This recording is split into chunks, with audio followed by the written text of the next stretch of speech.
Praise the Lord. This is Apostle Williams.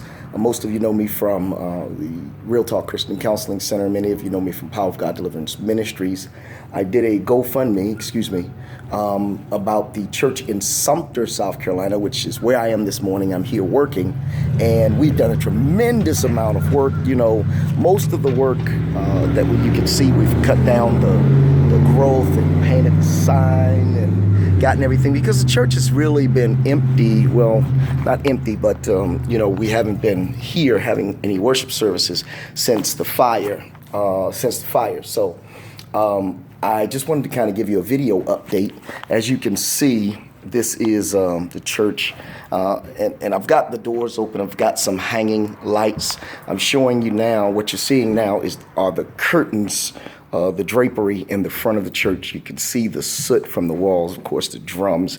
Take a look here. The drums. That's soot from the fire. You can see that it got all over the pews, and of course the walls. The lights were broken in the ceiling. You know, the lights were broken in order for the fire, the firemen to make sure that everything electrical was off. And of course, you can see here, as we go to the back, I'm going to show you where the fire broke out. Now, I hope you can see everything pretty well. You can see that's the back door. And I'm going to open the door here so you can get a good view. A second. Okay, now take a look here. Okay, I hope you can see. Let me get a hanging light here. I've been using this bathroom. You see, that's the women's bathroom. You see the walls? I've been using this light this room as a kind of a storage and staging for my painting and equipment. Here's the men's bathroom. You can see the soot and the smoke damage. And you see the sink and the toilet here. Let's see. This is where the fire broke out. Right there. See the panel box? Now, the report is that Progress Energy came out and did some work, and then there was a power surge, a transformer went out, and that's when the fire began. But so far, we've not been able to prove that Progress Energy had any responsibility, and of course, they're denying any responsibility. But to see the hole in the ceiling there, that's where the power lines came in. And of course, the sound equipment here, everything was completely damaged. And these clothes and bags and things you see, this is stuff that we were compiling for a neighborhood giveaway, kind of giving stuff to the community. I want to take you out back now and show you, excuse the mess, like I said, we haven't been here since the fire. This is where the power used to come in here. Used to come in right up that pole there and into that room where the fire was. Now, of course, you can see we have new power meter base right there. Thanks in part to some of your contributions thus far, and those of you that have blessed us so far. The sanctuary is still completely uninhabitable. But let me show you this. This used to be our dining room. This was our fellowship hall. Well, it still is our fellowship hall. You can see I've painted the walls, repaired all but one of the holes in the ceiling, and change it around a little bit, repurpose it.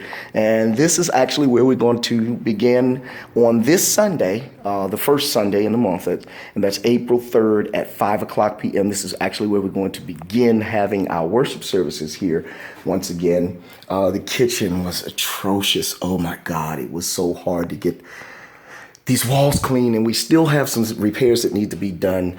Our refrigerator's completely ruined, and so I guess we're going to be getting rid of that to get another one. And I want to show you one more thing here. These carpets need to be replaced, but for now, I had them clean them as best as I could. They are sufficient for worship service, but not in the spirits of excellence. That's where the replacement comes in.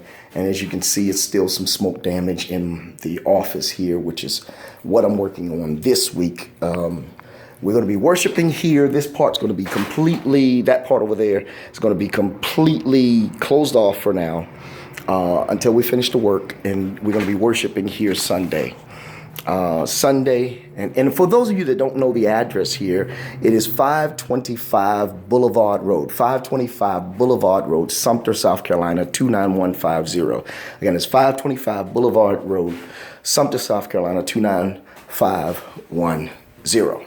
29150, I'm sorry, 29150. Now,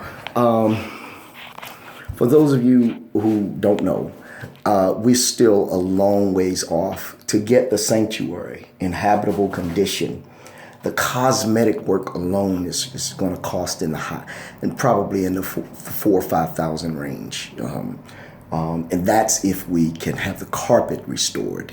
If the carpet has to be replaced, then add another $2,000 to that. The electrical work is going to be extensive, to say the least. I'm not sure if the existing wiring is usable.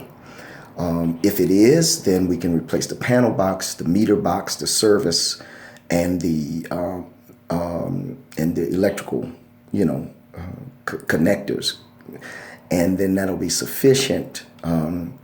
We're still talking about a couple $1,000s at least there. But if the wiring is unusable, well, that's going to probably run well into $4,000 or $5,000, because then we have to have all of the lights rewired, the switches redone. We have to have or new switches or new lighting. All of that has to be redone. Now, there's some things, most of you that know me, you know that I am no stranger to hard work. When it comes to the churches, I roll up my sleeves and I get to work and I do what needs to be done. And I'm prepared to do the very same thing here. The barrier is that some things